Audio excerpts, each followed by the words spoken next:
All right, good morning, guys. Put our bell ringer up on the board. We're looking at day 3. To think about the Industrial Revolution, what kind of inventions are coming to mind? That's what we're going to answer. Don't expect you guys to be experts on these because we're going to be talking about them today. But I'm trying to see if you guys remember anything if you've talked about any of these before. So, see what comes to mind. It could be a specific thing. It could be a type of invention.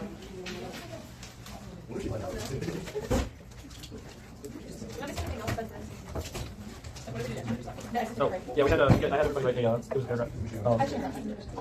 But it's posted in school. You have to talk about it when we get to our independent work documents. You guys have seen it. Okay, I'm assuming because I hear a lot of conversation that means that we've gone and answered our bell ringers. So let's go ahead and take a moment and talk about it. When you're thinking about the Industrial Revolution, what's an invention, something that comes to mind? Lance? Spinning jenny. The spinning jenny. Is that because it was in the article yesterday? Yeah. Do you know what the spinning jenny is?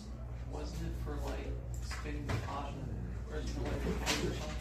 It's for threads. We're going to get into it. It is part of that same industry. So, you know it. What?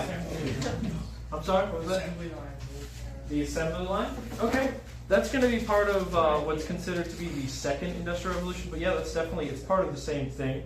It's definitely going to keep the processes going quicker. Definitely a big part of it. We brought that up. Does anybody have anything different down? Britt? Trains. It's going to be a huge part of it. We'll talk about them, but they're definitely going to change the way goods are transported. And a lot of things are going to get much quicker because of them. Anybody have anything else they want to share? Factories? Yeah, we could definitely bring those up. That's going to be a part of it. We're going to be talking about them today. You've got all these inventions that'll be in the same building, working together. Do you have something? Steam engine? Steam engine, yeah, we're going to talk about that. That was a huge driver. Thank you for bringing that up. We're definitely going to be talking about that. That's able to make a lot of the functions of these early machines become much quicker. They're able to do a lot more. Oh. He'll raise his hand if he wants to. Okay, so we got a lot of good ideas. Appreciate you guys showing what you got. Today we're going to be talking about the innovations and the inventions of the Industrial Revolution. So you guys have, or should have, a sheet that we've got. I've got notes for you to fill out. I'm going to go ahead and we're going to discuss some of these innovations, and then we'll get to learn about some more. So what I want you guys to have in the back of your mind, I want you to remember that we have, let's see if this will work, we have our summative essay that's going to be coming up. It'll be at the end of next week we're going to do it. But we're going to be looking at, in the long term, was this Industrial Revolution more beneficial or detrimental to society? Showed you guys this slide a couple of times, but again, while we're talking about these innovations, we'll talk about some of the working conditions, things like that. We'll be diving deeper into them kind of next week, but I want you just to have that in the back of your mind. Are these things more beneficial? Are they more detrimental? We want to think about that while we go through some of these. So, to get into the Industrial Revolution, we got to talk about the Agricultural Revolution. And so, you get this time period where people are going to try and change the way farming works. They're trying to make it more efficient. And you're going to see some early, I guess you could call them machines, but they're still going to rely on hand power and animal power, unlike a lot of the ones we're going to get into when we get into the Industrial Revolution. But one of the things that you have that's going to start to come about are some new farming techniques that are going to be able to increase crop production.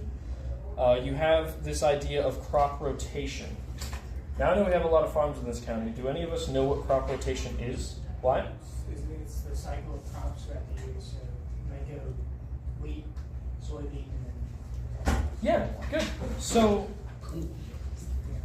you have this idea of, before people kind of had this idea, you had to keep the soil nutrient so you could grow things in it. And so what they would do is they would leave the land fallow, is what they called it, where there would be time periods where they would just grow nothing. So the nitrogen and nutrients could rebuild up, and then they could go and plant stuff. But then that meant you have, in some cases, an entire year where you weren't growing anything on a plot of land, which of course is going to mess with your production. So they came up with this idea of being able to just use different crops that require different nutrients and just rotate them. Once you get your yield of one, you go ahead and plant a different crop in the same field. And so you're able to keep a constant production of crops. Here's what your seed drill looks like. This device, you basically push it right across the field when you have it plowed, and it's going to plant the seeds exactly the right depth they need to be at the exact right spacing. And so you don't have to worry about trying to do all that by hand. It speeds up the process a lot more. Here's a bigger version of it where you could go through a larger field. But the idea is that you have less workers producing the same amount of food. You have less people having to plant the seeds. You don't have to have a whole bunch of guys out there spread across the field doing this. You could really have, ideally in a day, 1 or maybe 2 guys going across a massive field with their seeds, planting everything, meaning less people you have to have working for you. Means you get to keep a little bit more of your profit because you're still turning out the same amount of food. And so eventually this industry is going to get bigger and it's going to mechanize. And when I say mechanize, I mean they're going to turn to creating machinery that will allow them to create even more efficiently than when they had this process where they're still working by hand, but they're splitting everything up. And so all these machines are going to be created. It's going to speed up the process in clothing production. And we're going to go over a lot of those machines. But the idea is that every new invention that comes out that speeds up one part of the process, there's going to be another invention that speeds up another, until you have this very fast-moving process where it's just getting quicker, more efficient. People are able to create these clothing, these textiles, much quicker. It's the first industry that actually turns to machines. It was the first one people really saw a profit in trying to mechanize, and so that's why I had to push. And so it's going to be the first one that actually ends up using these inventions. A lot of the other inventions that we come to know and love that we'll talk about today from this Industrial Revolution are quite literally going to stem from the textile industry and how they've mechanized it. After that, you're going to get the invention of what Lance had mentioned earlier, the spinning jenny. A man by the name of James Hargreaves is going to invent this one in 1765. They see that they can weave cloth faster, so they need to figure out how we can get thread quicker. And so that's where he comes up with this invention, the spinning jenny. They're able to use this loom wheel and all of these parts here to basically produce thread quicker. And they're also able to make better threads because they can take 8 whole spindles of fiber and put it into 1 thread, which means that the fabric they're making is going to be stronger, it's going to be finer threads, they're able to make more intricate things, everything becomes better quality, and it's still quicker to produce. So you're making more money, and again, with that quickness, you're able to make the money faster. You also have this invention that's going to come out a bit later. We're talking 1787. You have Edmund Cartwright who's going to invent the power loom. So we'll talk about the steam engine here a little bit. Once that kind of takes off, he's going to have to find a way to actually steam power a loom, the power loom. And so this is going to speed things up to the point where you have 20 times the cost reduction you had even with the water frame. And so you're going to get factories built up that have these systems all together. You're going to have a whole bunch of them. And the primary working force working on these power looms is going to be women. There's a lot of reasons for this. Working with the textiles was traditionally seen as a woman's job. And so they're going to be kind of seen as tied to the field anyways. But it was also because the factory owners realized very early on that since there's no labor laws in place, they could just pay the women less. And these women who don't have much of a choice, they need to make money in order to survive, they'll take whatever they can get. And so you have these factory owners who have a whole workforce that they can pay less, meaning they're going to make more profit. All right, guys. Welcome back from lunch. We're going to extend it back up here to the front. We get to our seats. Steven, can we get your head for my butt? We're going to go ahead and we'll continue where we left off. So we just finished talking about the cotton gin and, of course, how we process cotton quicker, but also increase the demand for slave labor in order to get more of that cotton that you could now process quicker. Further down the line, jumping ahead to the future a little bit, you have the invention of the sewing machine by Elias Howe. And so this is a muscle-powered machine. It's got a wheel that you crank, this first iteration anyways. But it's able to sew at a rate that's 30 to 50 times faster than hand stitching, which was what had to be done beforehand. So you could get through things way quicker. You can sew with 2 different types of threads, so you can make very intricate patterns in what you're making. And so tailors or other people who are making clothes, they're basically forced to adopt these machines, bring them into a business model, or they're going to fail. Who can tell me what's wrong with this picture? Kids. They're not working on them. I'm just kidding. It's kids. They're children. What else is wrong with this? So there's children working in this factory. There is no protective equipment involved. And so we can kind of get an idea that this is not a safe thing, this is not a good thing. But here's the deal.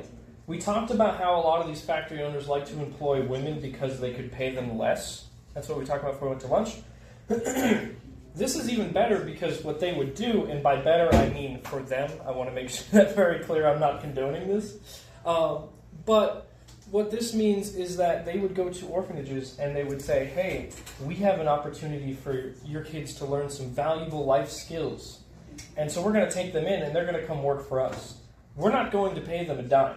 They're going to come into these factories in these dangerous conditions with no protective equipment, and we don't have to pay them a cent. Hey, when they turn 18, they'll have a lot of experience. They will. They'll have the experience if they live that long. Because, again, we're talking a very dangerous factory. You know, when I say dangerous conditions, I was talking about dangerous for the adults that were working there. And so, when you get children involved, Jack, stop it.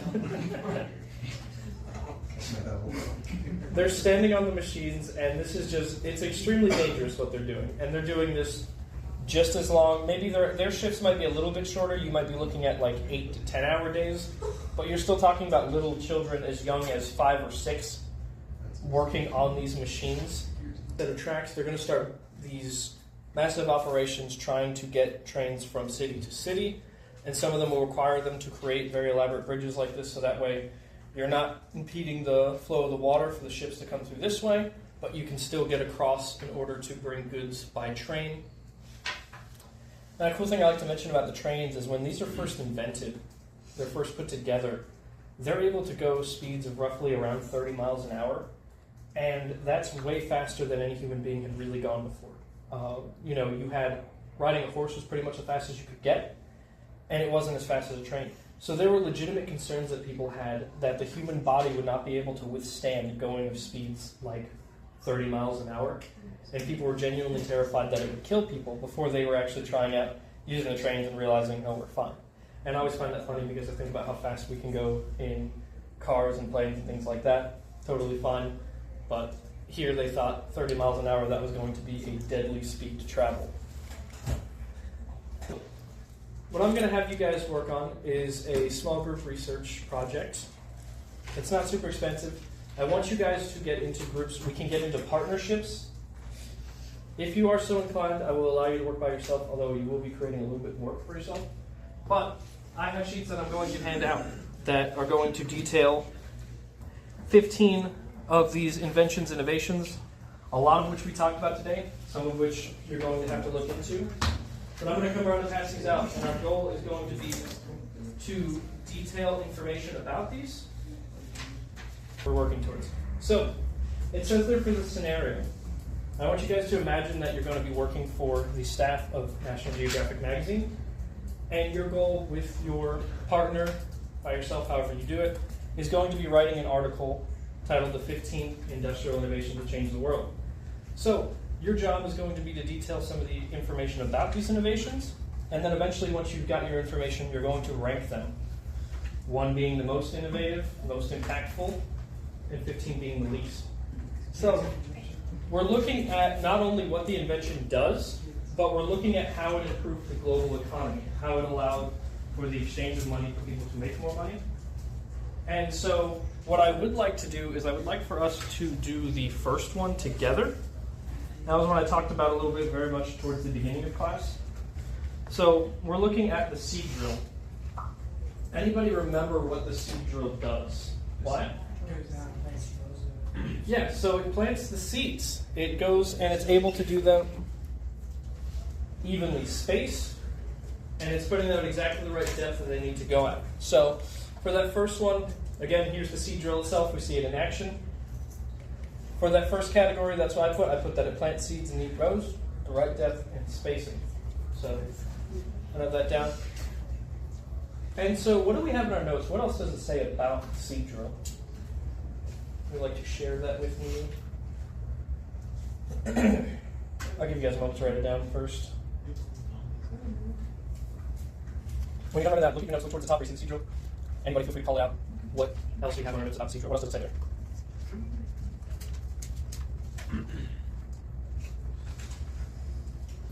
What?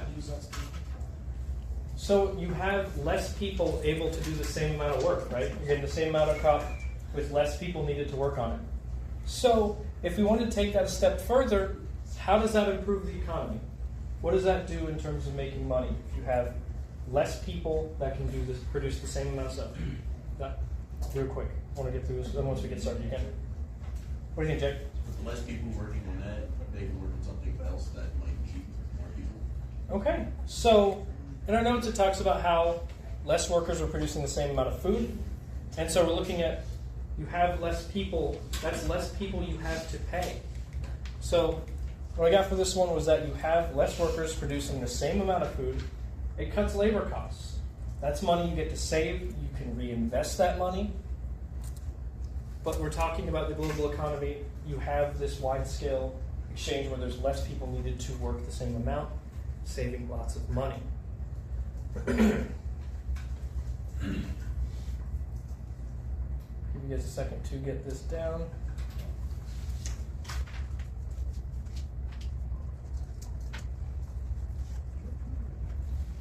Okay, ready for me to go on? Is that good? All right. So, like I said, you guys are going to be working together. I don't want any more than 3 people in a group. It looks like we're kind of sitting by the partner's going to work with around the people we're working with. So we should be all right where we are. You guys can move around if you'd like to. But you're going to be filling out the chart for each one of those innovations. And again, some of them you have the notes on. I do have a set of research slides that's posted in Schoology. It will give you a little rundown of what each of these do. Your job is to take that and make an inference on how it would affect the global economy. How is it going to affect the process of commerce, making money, that kind of thing. And you also have in your blue books, noted up here, pages 717 to 722. Those will also give you some more background on some of these innovations. So let's go ahead and get to work on those, fill out our charts. Like I said, those slides are posted in Schoology. We can pull those up, use that to get some of the information of what it does, and then we're going to try and figure out what that means for the economy. Does anybody have any questions about what we're supposed to be doing right now? Does this make sense what we're working on? Okay, if you guys beat to it, I'll be around to help out, of course. But this is your time, so let's use it wisely. And this